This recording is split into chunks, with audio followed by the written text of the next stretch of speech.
I'm the CEO and the board feels all over the place on strategy. Any tips? So I hear this quite a bit. And all I'll really say here is that you can't control the feedback of your board, and your investors are actually going to give you contextualized feedback quite a bit, whether the market changes or they're hearing something else from their other companies. What I think you can benefit from is continual reminders to your board about what you are doing, why you're doing it, and reframing these things. Don't expect somebody who's going to pay attention to your company literally for maybe an hour or two in between board meetings to remember everything from the last time. Send updates, send reminders, send the board material ahead of time, and with a key set of things that you want to go over this time.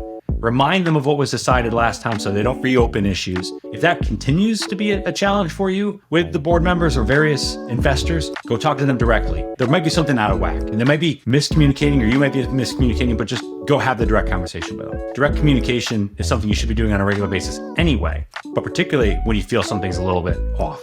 Should product and engineering report to the same person? Start in the earliest days of a startup. Yes, I think they should. And in fact, I think they should probably be the same person. Theoretically speaking, if it's a one founder company, they are the same person. If it's a two founder with a CTO, I would hope that the CEO is doing some of the product capabilities with the CTO in place. But in reality, I want the CTO to be doing most of that work. As it grows, I still expect that the CTO would have most of these capabilities under their purview. And if you end up hiring people, I very much want them to report to a singular person. CEO or CTO. I prefer the CTO in most cases. Why do I prefer that? I definitely don't want the VP of engineering reporting to the CTO and the head of product reporting to the CEO in a very small company. Communication mismatches all over the place. Priority mismatches all over the place. It just ends up being a nightmare. As the company grows and gets more sophisticated, there is an argument to be made that they be split. And eventually, almost all companies split the heads of product and the heads of engineering into different functions reporting to different people. The reason why you want to keep them to the same person is because you've not developed all of the various mechanisms and pathways in which the organizations themselves are going to work. Who makes which decision? How the prioritization happens? When deadlocks occur, who gets to make the call and all that sort of stuff? And when there's questions and ambiguity around it, that's when entropy sets into the systems and no one gets stuff done anymore. It's not about the people in many of those cases. It's about how the company is structured, organized, and executing. Last point I will make is that when there is a singular person ultimately responsible, a lot of BS knocks its way out of the system. What's your opinion on building in the cloud versus the data center? So this is very simple, very straightforward. Most people should just build in the cloud. Then if you become a largely successful company where data is one of your primary drivers of cost, look to build out a data center. This is a very simple, straightforward thing. Now, should any startup build in a data center to start? Likely no. It really is not one of those things that you should optimize for. Once you figure it out, the answer to, should I be a company? Are my customers going to grow? How much are we going to make? Do we know how to build the rest of this business?